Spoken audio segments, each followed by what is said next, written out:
कौन कहे आज जो 25 वर्ष पर इरिगेशन खोलिबा पर एटा प्रथम प्रोग्राम बोली आपण आसीचन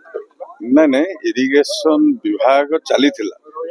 किंतु जेठी जो उपखंड थिला जलसेचन उपखंड डेलांग ता बहुत दिन है डेलांग अंचलवासी खोजुले उपखंड टी कौटी कार्यरत अच्छी मुझे धन्यवाद देवी लोक मान आशीर्वाद पर आमर जे सी महोदय अच्छा ये विभाग उपखंडर जिते जे अधिकारी मैंने अच्छा सरकारी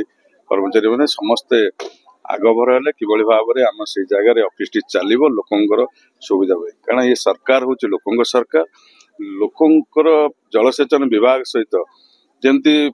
परस्पर भितर आलोचना चर्चा करी किभली भाव में चाषर उन्नति पानी को अंचल पहुंची पारुची को अंचल पहुंची पारना चाषीर को असुविधा हो तेणु निश्चित भाव में जलसेचन विभाग डेलांगर आवश्यकता रही ऑफिस लोक मैंने आसिक ग्रीवांस टी जन पारे आज जो कार्यक्रम टी आज हूँ पुरी जिले में जो आमर पानी पंचायत रही से पानी पंचायत प्रति वर्ष पानी पंचायत गोटे समारोह कराए पानी पंचायत रे चर्चा आलोचना कर किभली भाव में कृषि कृषर उन्नति पानी पंचायत लोक मान संगे आलोचना करी टेल पर्यंत पानी पहुंचेब चाषर उन्नति तेणु आम अंचल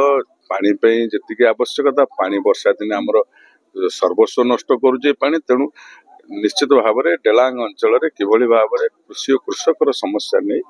पानी पंचायत एवं जलसेचन विभाग माध्यम ड्रेनेज माध्यम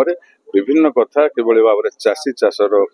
पानी ठीक से पहुंच पारे योजना करा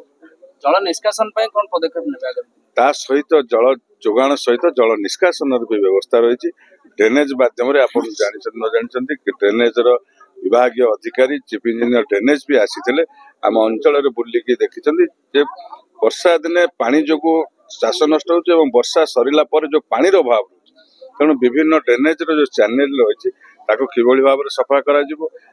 आवश्यकता अनुसार किभली भाव में चेक डैम करा वर्षा सरला रवि ऋतु किभली भाव में चाषी तार चाष सुरुखुरी करि परिबो सेति पई व्यवस्था करा।